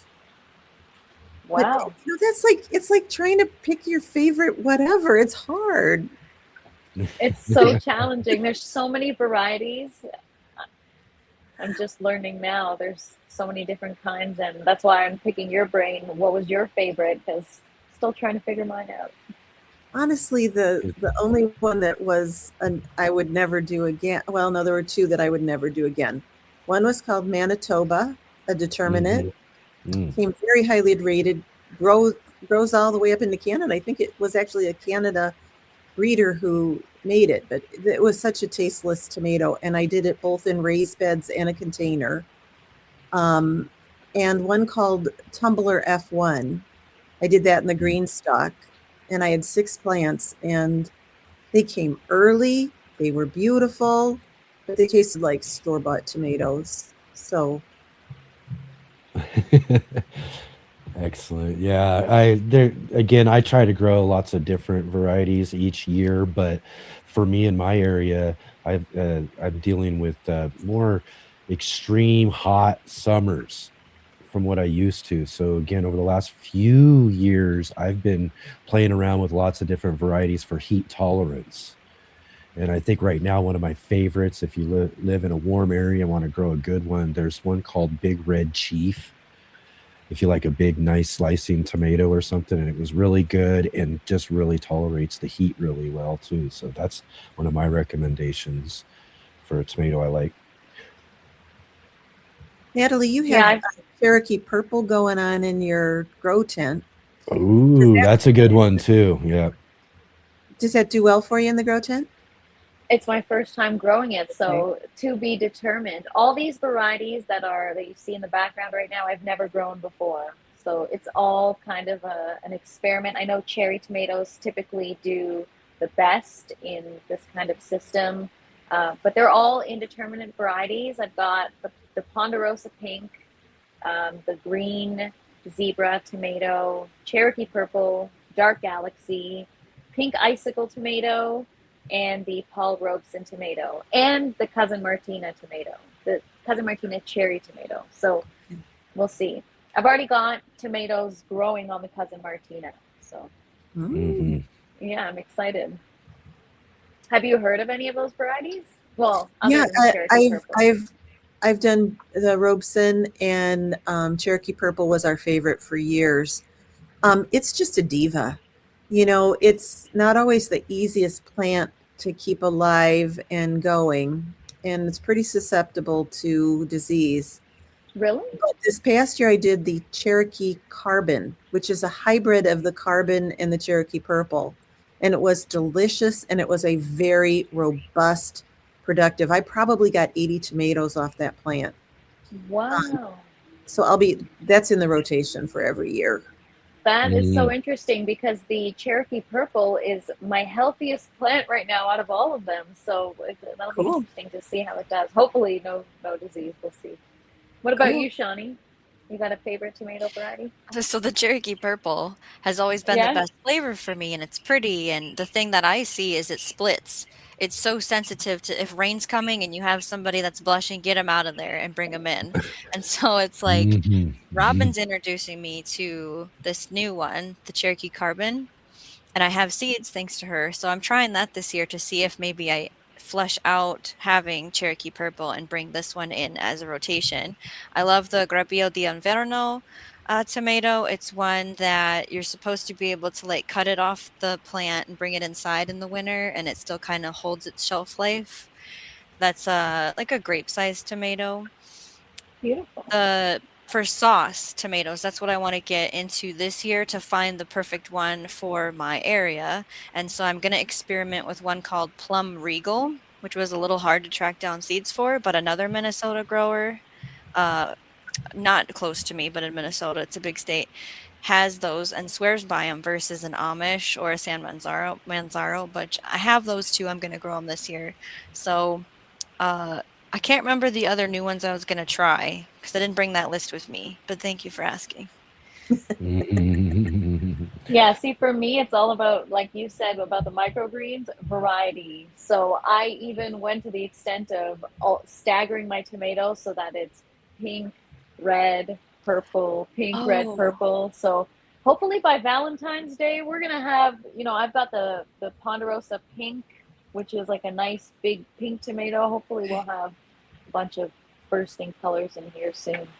Awesome. That brings up a point of, like, my husband has to have yellow tomatoes. So we're trying like Lemon Boy, Dr. White Cheese Yellow, and I can't remember the other one because he has GERD. And then the early concept, I live with a short growing season, but not the shortest. So if I can get a tomato in 45 to 55 days, like an early girl, I want to practice with some of that too. Yeah, for sure. Yeah. Serena also asks, anyone tried growing Ukrainian purple tomatoes? And I did, and I'm trying to remember the name of it. It has another name. Okay. Oh yeah, it's I got them from Baker Creek. Did you really name dark. your plant? It's a really dark Ukrainian. Is that Something from Tula, maybe something from Tula is what I'm thinking. It's got a different kind of name, but anyways, I grew that one. I think that's the Ukrainian purple. I'm pretty sure. I could be wrong. I'm not. I'd have to definitely double check myself for sure. But something from Tula. Tula. I'm sure if you kind of Google tomato Tula, you might find it. I'm not sure, but This is looking, this Ukrainian purple looks like a sauce, like a ovally tomato. And so then I'm looking up They could Tula be because two that wasn't different ones. They could be two different kinds, but I know this one is a dark purple, dark type of tomato as well too. It was a Ukrainian variety. Yeah, I grew my last It was grow. really delicious. I want to say that. I grew. It was the only purple variety I had ever grown. It's almost like what is it called? A crim tomato? Black crim. Oh, black crim. I grew on that But it's one not too. the black crim. It's called the black seaman tomato, and it's like a heirloom tomato, but similar to the black crim. And unfortunately, because I'm still learning, it wasn't the greatest. It was just I don't know, a couple ounces. It was such a light tomato, and it wasn't very juicy. But supposedly, it's supposed to be a great variety. Yeah, I did one summer, grew all black dark varieties, black crim, this Ukrainian dark one, Cherokee purple. There was this other one that was like something galaxy black or so, I can't even remember, but dark galaxy maybe. Yeah, something of it, yeah. And they were all dark tomatoes. I grew about 5 or 6 of them on the back alleyway fence line where I usually grow my tomatoes and everything. And yeah, it was really cool. I want to try it. I want to do it again. It didn't, I mean, I'd say a couple of them didn't turn out the best like I wanted to. It wasn't the best summer. So I want to kind of retry that one again sometime.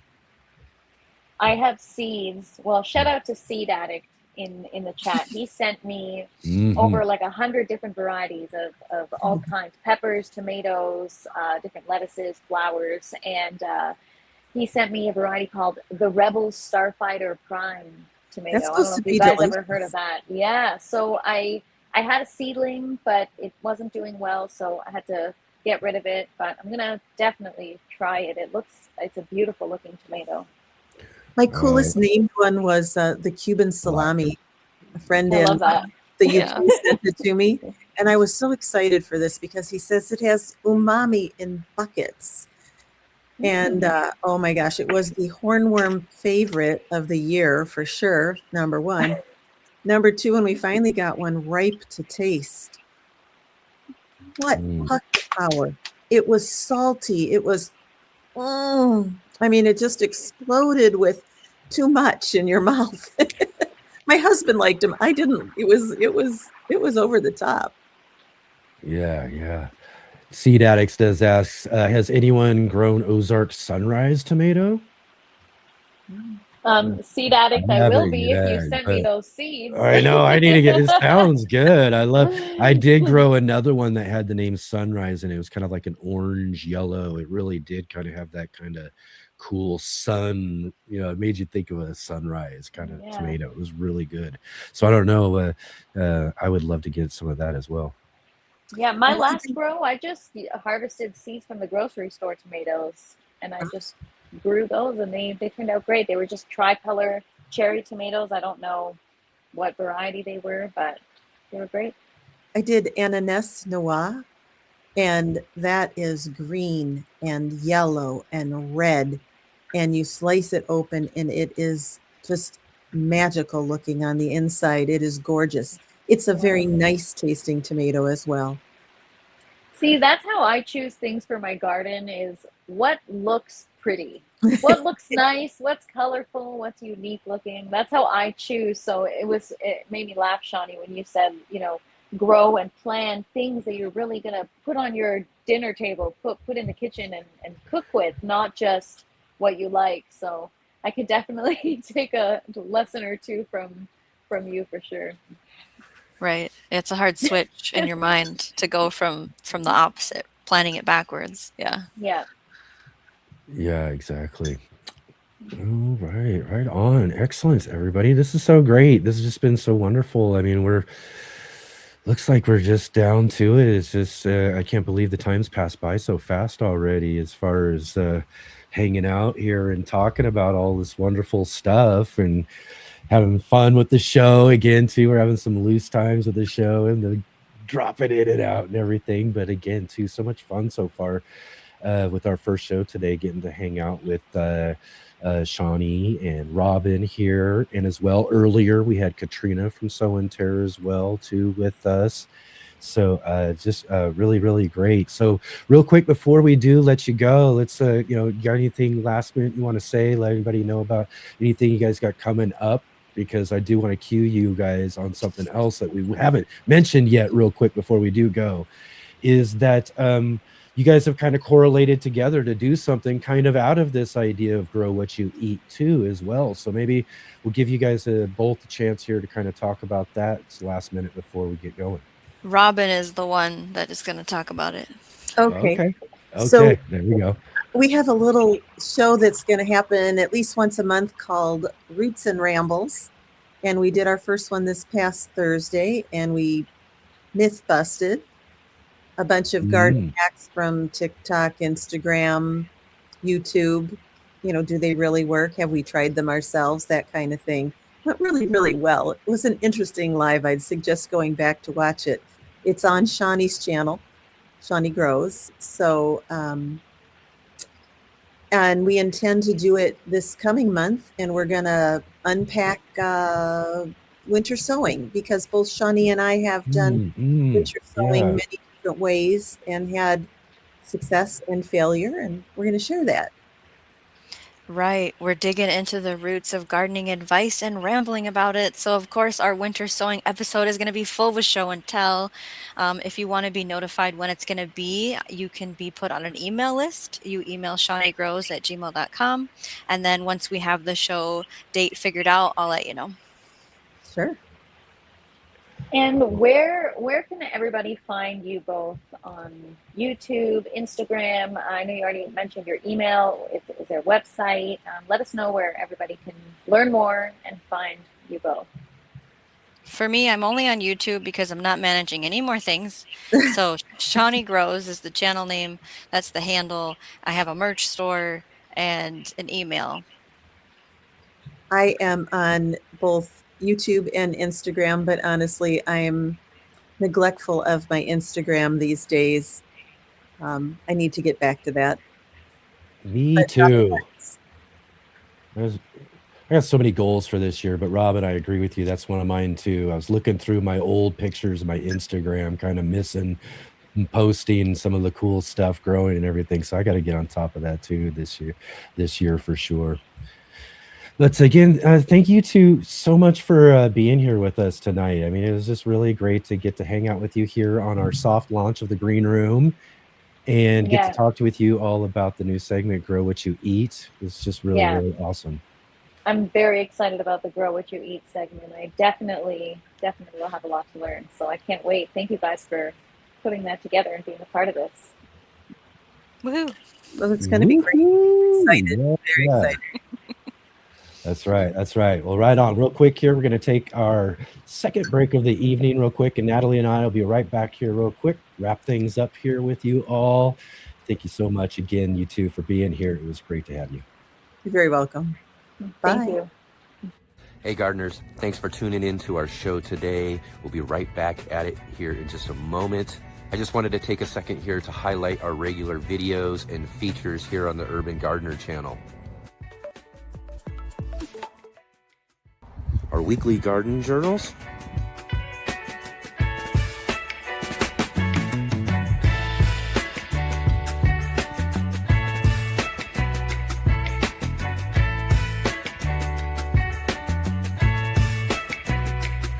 and our incredible featured visits.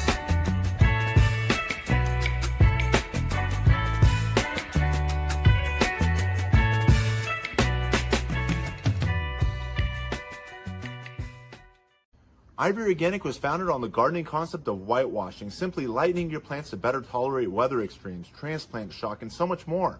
Such a valuable gardening practice that farmers have been doing it since BC times. However, in recent years, most research has been caring for plants and trees using latex and tar-based products which are designed to last 100 years but fall off your plants within 1 to 2 years as your plants grow, contaminating your garden soil indefinitely.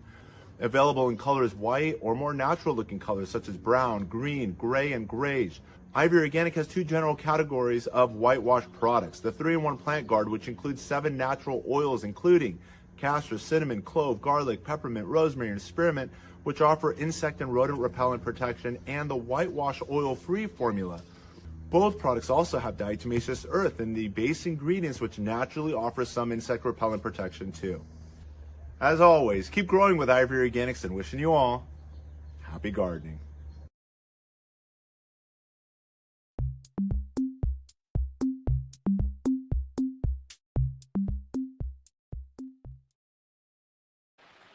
All right. Here we are back at it, Natalie.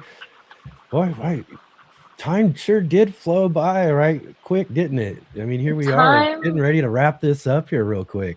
Yeah, time flew by, and honestly, I feel like I had so many more questions for all 3 of those ladies. All remarkable things they've got growing on. It was awesome and very exciting to be able to chat with them. So I can't wait to see what they've got coming up on next week's segment. Yeah. I'll have to say too, this was another thing I didn't necessarily warn you about too when it comes to doing these types of shows, and you get to meet all these awesome people like we get to do here on the Let's Get Growing shows, and now continuing here with our Green Room show on Monday night, is we're going to be having conversations with all sorts of gardeners from all over the world doing all sorts of different things and all of that. And you have to kind of live with the fact that after you're done with the conversation, or when the time's up, is that you kind of have to kind of live with what you got. You know what I mean? You're wanting more because again, we get to have so many wonderful conversations. And like you said, I always have about 20 more questions for every guest I've ever talked to. Well, it's a perfect segue because that's where the lightning round comes Yeah. in. Yes, Right? And exactly. And we've got to talk about this for a minute, right? Yeah, so that's something that we are going to be doing with all of our guests that we have on the Green Room whenever we have a featured guest, I guess I would say, doing a lightning round, speed round of questions, just to kind of get some major questions answered right off the bat so that we don't miss any of the important stuff. Yeah. It just, and also too, as I think you were saying before too, it's also a good way to just kind of break the ice, get the conversation started, right? We're just going to throw some fastball questions at our guests and everything. You gotta get the guests a little bit uncomfortable before they can get really comfortable, you know? So. Yeah. So definitely, and again, this will be fun. We'll have a guest next week. We'll give it our first shot with, and then we'll kind of work it out as we roll with our guests as we move forward and everything. But here's a little bumper taste of what we got going with our lightning round.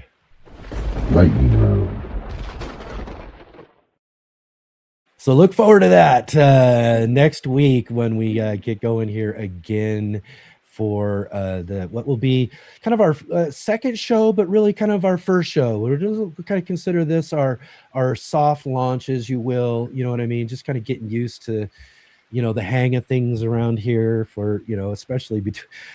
And I think we did a pretty good job, Natalie, tonight. We did a great job. There was only a couple of things. I was worried, like, are we going to, right now, like we're doing, step on each other? But no, I mean, it's all good. And other than the technical glitches, I think everything went pretty well. I think we did a good job. A job well done. So. Job well done. Job well done for the first time. Are we letting everybody know what's going on next week on the show? Yeah. Let's start talking about that as we get into it. Let's talk about next week's guest here for the Green Room. And I'm really excited about this guest too. And I'm excited for you to be able to get to meet him as well. I got to talk with our guest next week in a pre-recorded interview we did a couple of years ago. And that's one of the cool things about this new show, the Green Room, is that it also allows us to be able to book and talk to some guests that aren't available on the weekends for our regular weekend lineup of shows. And that was the case for next week's guest. Next week, we're going to be talking with Joe Lample. Joe Lample's going to come and join us. This is one of my favorite guys. I used to watch his show, Growing a Greener World, all the time on PBS. This is a guy who's got a lot of experience making gardening content and talking and doing interviews. So we're kind of jumping into the fire next week, if you really will, next week, Natalie, because we got a real I'm ready. professional interviewer next week. So here we go. That's what I'm all about. Just, go big or go home. So That's I'm right. looking Go forward big to or it. We go got a home. big guest next week, and I'm really excited to learn some more. Yeah. So we'll throw the lightning round at him next week. So that'll be fun. We'll have a whole bunch of, I'm sure he's got, lots of really great stories to tell us about all the different types of, shows that he's produced and different people he's gotten to meet and, all that sort of stuff. So, definitely come back and join with us again next week for the Green Room with Joe Lample as I guess we'll call our real guest of the show, in the sense of we're getting going, our feet's to the fire. This guy's a professional interviewer. We're gonna have to get going, but here we go. Green Room is all set for it. Can't wait. Yeah. Excellent. And real quick here too, let me also let you know too, if you guys are all interested in coming and joining with us. Like I said, we are basically your 3-day gardening weekend around here on the Urban Gardener channel, as we are here also on Saturdays and Sundays, 11 a.m. Pacific time, 2 p.m. Eastern as well too. So if you want, come back and join with us as well next Saturday as we get the next 3-day weekend started. And next week on the show, we're going to be talking to Nate Murray from Garden Like a Viking. Nate's been on the show several different times. He's got a great channel and does live streams right before our Saturday show as well too. So we'll have Nate joining with us, as well as Spoken Garden. Sean and Allison will join with us as well too for our Are You Following Me segment next Saturday for our show. Then, as well as Sunday edition of the show, we're going to have our good friend Christopher Bransdahl joining with us, and Kangstar. Christopher joining us from the mountains of Norway, the cold mountains of Norway right now, I'm sure, and Kangstar from the Lone Star State of Texas. These two, Natalie, are my original live stream but friends. They were the first guests, the first people I ever did kind of a live stream situation other than just myself in front of the camera with. So yeah, didn't you mention that they also grow hydroponically? Both of them or do. they have experience with hydroponic growing. Yeah, so that'll be cool to tune into. I'm looking forward to that. They were on your show not too long ago. Yeah, we try to get them around every couple of months because they're like my original guys. I like to catch up with them and what's going on. And very cool. See what's happening with them. Christopher, who's really, he's really technical about it. This guy's got some really good, high tech knowledge about putting together like chips so he can make his own timers and things like that for his system that he's got set up. He's got a whole new room that he's been introducing, and he's going to be showing us more of throughout this next growing room stuff. I'm kind of excited about testing it and seeing what he's got going there as well too. Nice. You'll be impressed with the stuff that you can grow in his grow room all the way up. And I guess that's how you think. Probably in a very similar situation where it probably looks somewhere nice and white and cold and freezing outside of Toronto up there, right? Where really Canada. So he's all the way up in the mountains in Norway. So. Yeah, for sure. Really cool stuff indoors. So yeah, that's gonna be a great conversation. Awesome. Right on. Tuning in. Excellent. Yeah. So again, thank you to everybody that joined us tonight for our first show. The chat was busy and buzzing, and thank you to everybody that tuned in. What a great way to start off the first show, the first Green Room. Yeah. So thank you. MKP say an amazing show tonight. I love it. Thank you, This MP. is great. That's great. Croc Gardner in there. Thank you. Hope is all is well. Awesome. Thank you, Croc Gardner. Appreciate you. Appreciate all of you. We even got a little hell yeah. There we go. We got Frank in the house. Good to see you. Yeah. And I suppose this is someone we know, Night. See you tomorrow. Yes. So that's for you, See Natalie. you Tell us a tomorrow. little bit Yes. too what you got coming up tomorrow. Let us Yeah, know about tomorrow, that. per usual, I've got my live stream every day at 12 p.m. Eastern Time. Working in the garden. We are starting some new seeds tomorrow. So come join me on my channel, The Fresh Princess, tomorrow, 12 p.m. Eastern. And you do these live streams like basically almost every day, right? I never miss Almost. a day, every single day. Never miss a day. Yeah, and sometimes I do it twice a day. If there's more work to be done in the garden, I try to share everything and I try to do it live to really show people the transparent side and everything that goes into a garden, that it's not just the highlight reel that you saw in the commercial earlier, but there's a lot of work that goes into it. So that's the live stream. Excellent. Right on. Lots of great stuff, Christopher and Kane. Yeah, he's trying to push me, and everybody. I'm gonna have to try something with some hydroponics as well, for sure. Definitely. I'm loving when you're seeing all ready, these you great let me know. comments. You let me I know. know. I definitely gotta get in. So we got Blue Nose Grows. What's up? And Reef. Good to see you. Yes, excellent. Right on, everybody. Thank you so much, Natalie, again for taking on this new adventure with me. And it's just been a wonderful night, our first night out. I just been having a great night hanging out with you, and I can imagine some lots more really fun evenings for us here on the Green Room. Yeah, I just look forward to it so much. This next Monday, especially with Joe next week. Absolutely. And thank you again for the opportunity. I'm so excited to be a part of the Urban Gardener family and part of the Green Room. And thank you to everybody that joined us tonight. It was a great way to start things off. And I feel like we kicked things off in a positive way, and looking forward to next week. Excellent. Yeah, and that's another thing we got to figure out too as well. And I didn't mention it earlier. We got to figure out a nice, cool sign off for us as well too for the Green Room. So we'll have to figure something out as we get going. But anyways, thanks again, Natalie. Thank you, everybody out there. Thank you so much for being here with us. And again, do all of that great stuff, the free stuff, click all the likes and subscribes and do all that sort of stuff to us here. Definitely check out links to all of our guests down below in the description. And we'll look forward to seeing all of you next week on the Green Room. And also I'll see all of you on Saturday and Sunday, but definitely looking forward to seeing you again for our next episode of the Green Room here. Thank you, everybody. Happy growing and have a great week. All right. See you then.